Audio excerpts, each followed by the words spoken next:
Welcome back to Beyond Well. I'm Sheila Hamilton, and here is producer John. Hi, John. Hi, Sheila. So it's dry January. People leaving the cork in the bottle. They sort of see it as a way to test themselves to see just how much they're drinking and whether or not they could go clean. It's a big, big thing among women. I know people that are doing it. There's a movement, John, called Sober Sis that supports moms who now believe that they might need to check in on their wine habit. Mommy wine? Because mommy wine is a thing, of course. So many women are completely overwhelmed, and they've been using wine as an excuse to help them get through the anxiety and stress. We're going to be joined today by Angela Tisker. Fora Health is a nonprofit alcohol and drug treatment center in Portland, Oregon that has been helping youth, adults, and families for nearly 50 years. They offer compassionate, comprehensive, and affordable care for everyone, regardless of background, orientation, or ability to pay. Fora recently opened a new state-of-the-art campus in Portland's Southeast Gateway District, and the entire campus is healing and supportive. You can find out more about their full array of evidence-based therapies for drug and alcohol treatment at www.forahealth.org. If you or a loved one needs support, there are many options and personalized approaches to care. Reach out to Fora Health at 503-535-1151 or see the show notes for more details. Angela Tesker is our guest today. And honestly, John, this is one of what I think is probably one of the most stunning interviews I've ever done, because she talks about the evolution of being an overwhelmed mom to the point where she was getting up at 6:30 a.m. to drink enough wine to get her through morning pickup, all of the kind of things that moms have to do to get kids off to school. There was a time when she actually lost her kids because of her drinking problem, and she had to claw her way back to sobriety and back to health. And now she's in a role where she's helping other women. And she's really one of the most impressive women that I think I've ever spoken to in my career as a journalist. A conversation that is so revealing and so intimate. I really hope that you love it as much as I do. Here's Angela Tisker. Good morning, Angela. It's so good to see you. Good morning. You have such a fascinating story, Angela, about how you began as a social drinker, as many of us do, to the point that it was quite problematic for you. Would you share that story with some of the people that are listening? Like most people, I started drinking at a fairly young age, around 17. It kind of just came naturally to me. I feel like I kind of always had the habit of over drinking, I guess, compared to most of my friends, but it was never problematic. After getting married, I settled down, had 3 girls, and I was always social with my friends and with my husband, with all the activities that we used to have. And then throughout a divorce and things shifting in my life and becoming a single mom and taking care of the responsibility of the girls and school and all those kinds of things, I started to find myself using alcohol for stress relief and exhaustion. And still at that point, like, did not consider that problematic. It really kind of just evolved over time. And I found what worked for me. It worked really well. And I got used to being able to manage what was going on in my world with drinking. The problem was when, I would be making lunches in the morning, and all of a sudden there was just that one morning where I was like stressed and getting the girls ready and doing all these different things. And then I pour myself a glass of wine at 7:30 in the morning. And at the time, didn't think twice about it. Just thought, well, I'm really focused and really organized and getting this done, and got them off to school. And it just never really occurred. And that's kind of at the moment where it shifted from being a solution to kind of a harried lifestyle with the girls and with everything going on to kind of something that was evolving. We called this series, Mommy Drinking, and that the reason for it is because of the amount of stress that women carry, the amount of responsibilities that they carry. And I think there must have been an extra excuse for you to use substance abuses when you're not with a partner who's going to call you out and say, what? 7:30 wine? That's not such a good idea. So I'm wondering if, when you're talking now with your clients, if you see this more often, where women who have been able to be alone as they're raising their kids are more likely to have these kind of issues because there hasn't been a partner going, that isn't right what you're doing there. in society, I think that it's become such a norm that we use different things for different reasons that we don't see it as problematic. We just see it as a solution to a problem, or not even a problem necessarily, a solution to something that we're experiencing. So we just kind of feel like we have this feeling in this moment and we identify something that's working for us. And so we continue to use it. So when I talk to the patients and the clients that come in every day, many of us can't really say, hey, there was that one day, that one moment, that one time where I can identify that that's when the problem started. For some people, substance use, really, addiction takes off on its own and it starts really quickly. And then with other people, it's really hard to identify that moment when it turns from something that's working for you to something that all of a sudden is not working any longer. And at one point for you, it wasn't working because your body was no longer able to actually process the alcohol, correct? Mm-hmm. Would you talk about when you recognize that? I started waking up in the morning, and instead of like that glass of wine or those 2 glasses of wine helping me make lunches, I couldn't make breakfast as well because my hands were shaking, or I threw up first thing in the morning. And being used to that as far as something that was a hangover, or in your younger days, overindulging to something that was like, I would compare it to flu symptoms, I guess, so to speak. And starting to notice that once I had that first glass of wine, then all of a sudden my hands weren't shaking any longer and it was no longer feeling nauseous. And so even at that point in time, it just evolves to something else because you realize at that point it's problematic, and yet you can still fix it by continuing to drink more. Yeah, there's a conundrum in that, isn't it? I mean, it's so strange that our body accepts it as the antidote when it's what's making us really, really sick. It's fascinating. So tell me about how you finally found yourself in recovery. The consequences just started to outweigh the benefits. So what started happening, while I was able to maintain my life and my being a mom for such a long time, all of a sudden I was starting to have consequences for those actions where I thought I was really high functioning and this is really helping. It started with little things that I would start to miss, or my kids would come and they would get off the bus and they would walk in and I would be passed out on the floor. I thought I was just sleeping, taking a nap. But clearly now looking back, like those were the things that were starting to happen, to eventually getting a DUI with all 3 of my kids in the car. It just caught up. It's a slow progression that you don't see until you have a big consequence. And even that large consequence with that DUI with my kids in the car still was not the bottom for me at that point. And talk about the reasons why it wasn't the bottom.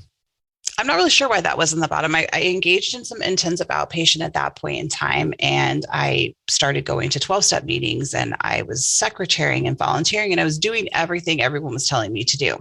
And yet I was holding back on some trauma that had happened to me earlier in my life. And I wasn't addressing the mental health perspective, the mental health side of me that needed to be addressed along with the addiction. And so what happened was, when I went back to my regular life thinking that I was cured and healed and I had done all this hard work, the first time something challenging came up, I didn't have the skills to be able to deal with that moment without using what I knew to use.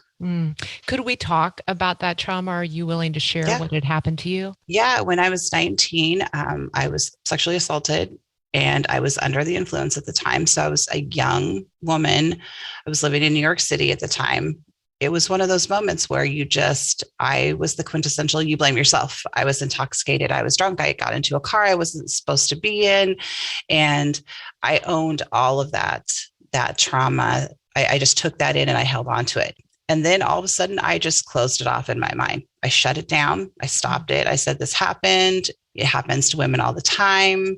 We get over it, put it away. It's over and done with. We move on. Not realizing that 10 years down the road, 12 years down the road, 20 years down the road, that trauma is still there and somehow it's going to manifest itself. It's so common among people who have been sexually abused or assaulted to find a substance abuse to be able to really self-medicate, right?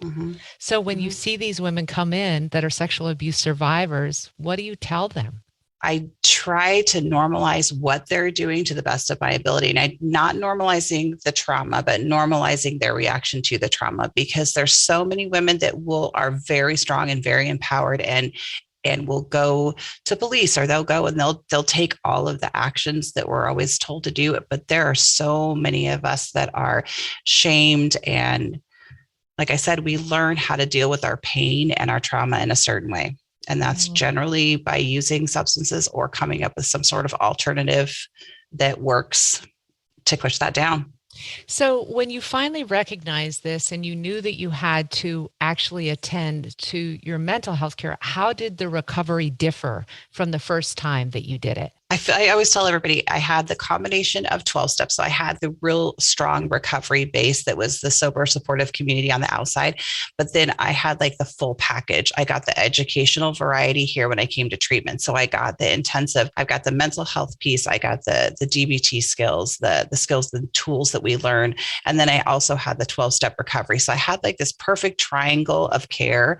And I was able to take mental health medications and work with counselors who, at one point, one of my counselors said to me, and I will never forget, because I was explaining my trauma and what my fault was in the situation. And she said to me, you do realize that you are not to blame. And it was the first time someone told me that it wasn't my fault. And I don't think that without that piece, somebody being well-versed in that counseling setting to be able to see past my shame and be able to identify and say, this wasn't your fault. You do realize that, right? I'm not sure if I ever would have gotten into that moment because I did blame myself. I was drinking. I was the one that made a bad choice. So now you're working with other people, and I'm curious if hearing their stories has any kind of triggering impact for you or takes you back to that place where you felt as if you didn't know how to properly deal with it. It does. But on the flip side, where I used to numb my emotions with alcohol, now I know when to be emotional and when not to. And I feel like the experience that I have to offer is from that side of being able to let people know every day, like, I understand there's nothing that you can say to me that is going to shock me or surprise me. As a lot of us in recovery, we catch people off guard with that because there's that lack of understanding that you're not going to understand where I come from, and being able to every day be like, I absolutely understand exactly where you're at. Yeah. To have someone who just doesn't carry judgment with them, to have someone who is actually on the other side of recovery. How long have you been in recovery now? 10 years sober in January. You did have one relapse, correct? Can you talk about that relapse and just how common it is for people who are doing well in recovery to relapse? Yes. I'm not even sure statistically what it is, but it generally takes multiple times of trying to get into recovery before we really succeeded. The people who are the unicorns that they just get in and they hold on, it's not as common as those of us who have like little trips and falls here and there. With me, I had done the outpatient and I'd done the 12-step and I had done all those things.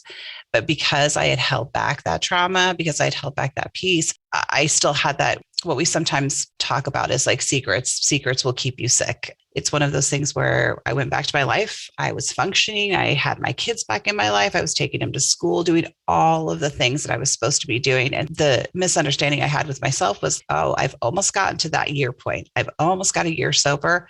I think I'm healed.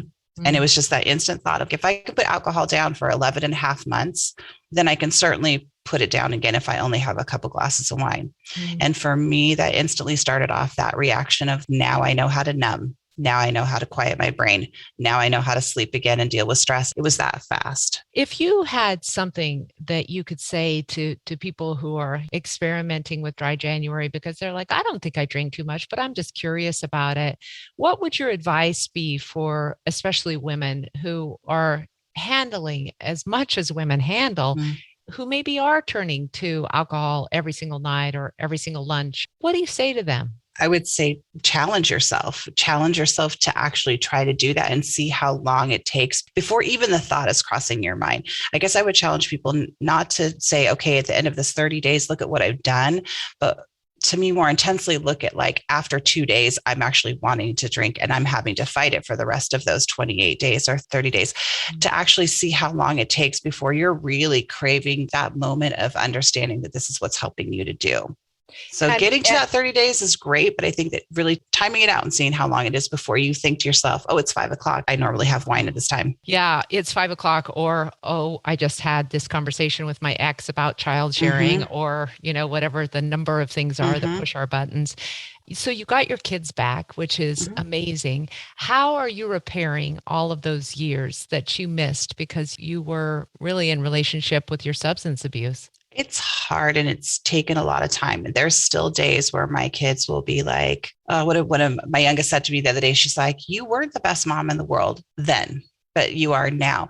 It's those moments you have to hold on to. And what I really had to realize is I had to forgive myself. I couldn't wait for them to forgive me, because if I had to wait for all my kids to forgive me, I would have still lived in that shame for a really long time. I had to get to the point of, I get it. I understand that you're hurt and that you're lashing out at me, and this is your process. And I had to be able to forgive myself, even when hurtful things were being said, and even when hurtful things were being brought up, or you weren't there for this moment. I had to constantly forgive myself. And it wasn't an easy process. It was really a tough process, but I had surrounded myself with a really good support system. So I was able, in those moments when I was breaking down, they would be like, you have to stay in that forgiveness mode. It just occurs to me that our relationship with our kids are so raw, and your kids are now at the age where they all have to decide what their own relationship with alcohol and drugs is going to be. And so how do you talk to them about, part of this could be a genetic risk. Part of this could be the environmental trauma that you had of watching me go through it. What are you saying to them? I've told them so many different things. I've talked to them about the genetic risk of them using substances, but what I've really tried to do, and I've really tried to show them, and I think that they've embraced, is it's okay to go have fun. I have a 21-year-old daughter who sometimes will call me under the influence, and I'm like, oh, and I shake my head, but I understand I was there at one point in time. What I think that I've taught them and try to talk to them about is really enforcing that message of decide why. If you're going out with your friends and you're just going to go have a fun night, that's okay. But if it starts to turn into, what am I using this for? What emotion am I trying to bury? Then let's talk about what's affecting you there. And so I think I've really built a relationship with them of their understanding of substances is they look at it a little bit closer of why they're using a substance and what they're using it for. I want you to just take people through. There may be somebody who's hearing this and saying, wow, I actually really have a problem and I really need to deal with it. What is the process for a person if they decide to go inpatient recovery at Fora Health? If they decide outpatient is not for me, I really need the help of a dedicated team. Describe what goes on. It really kind of depends on what angle that you come from. If you've become physically addicted to substances, and you'll know that. I think anybody would know at that point if they're really starting to feel ill. And I'd love to address alcohol specifically because it's a really dangerous substance to withdraw from. So I would recommend for anyone who is even feeling physical symptoms when they're not using that substance to try to initiate through our withdrawal management, because that's just the safest venue to have doctors and nurses with eyes on you, making sure that that process is safe. After that, with inpatient, especially with our organization, we try to take people directly from our withdrawal management if we can, because someone who's leaving from one step to the other, it's hard to be successful when you don't have that stability on the back end of finishing like a detox program. Yeah. If you're just coming in and trying to access without doing the detox part of it first, we have a whole admissions team that you would come in and you would sit down and they do about a 2-hour assessment. And sometimes that could be rough for people. It's hard to really kind of get into that. How much are you actually drinking? How much are you actually using of whatever substances it is? And we go through a little bit of trauma. We try not to delve too deeply into that from day one, because that's something that we'd like to deal on the back end, but we need to know little pieces about your life. And then after that, we kind of try to bring you to the floor and welcome you up. I work in residential now. I've gone back and forth through the whole entire organization, working everywhere. And we just get you set and you work with an addictions counselor and you work with mental health specialist. We just have so many wraparound services that we try to provide to people so that they can address every single part of what they're experiencing without leaving one part behind. Take me through an example of the kind of joy and presentness that you're able to feel now because you are in recovery. Oh gosh, it's the daily little things. It's being able to get up and have a cup of coffee. Well, it's actually being able to get up and not be nauseous. It's that feeling of like, I woke up this morning and actually, if I feel nauseous, I probably am not feeling well. And knowing the difference between not feeling well and feeling well. The little things like enjoying a meal, being present for holidays. I mean, I had a vacation I was on one time. I don't remember half the vacation with my kids because I was under the influence. And so now I get to experience all those different moments, even the hard ones. I would say the hard moments in my life now with my kids and with my family are the most rewarding because I can help other people through them as opposed to being the anchor, so to speak, of the family that was dragging people down. Yeah. Sometimes, when you are hurting and you're present to your emotions, the beauty of that feeling informs so much. The grief comes from deep love, or the anger comes from deep caring, or the frustration comes from deep wanting. And recognizing that must just be so hugely important for you now. It is. I love when my kids get mad because they'll get really angry, or if someone in my family will get really angry and I'll just look at them and they'll be like, "Oh, you're going to ask me, what am I really upset about?" And I'm like, "Yes, I am." So they really kind of get mad at me at points because I have this insight now of like, let's really address what's going on. It's not about what's happening in this moment. I would just like you to leave with the kind of shame lifting that people did for you. I know that there's someone listening who could probably use that shame lifted. And if you don't mind just leaving us that way, that would be amazing. I mean, I really want the messaging, especially for women. And I don't want to discount men, but especially for women who do a million things every day. And we're just expected to do them well. We're always expected to do them well, and understanding and forgiving ourselves that we are not going to do everything well. And if you are using substances to help you get through life, that's okay. And there's no shame in asking for help. I think the expectation is that we are supposed to do all of these different things in life without ever asking for help, because that's what makes us brave and strong and courageous. And what makes us brave and strong and courageous is actually saying, I may have a problem and I need help and I need somebody else to help me with it because I can't do it myself. Oh, that's such a perfect place to end. Angie, thank you so much for your time. You have been so incredibly compassionate, and I was just glued to every word you said. You're welcome. Thanks for having me.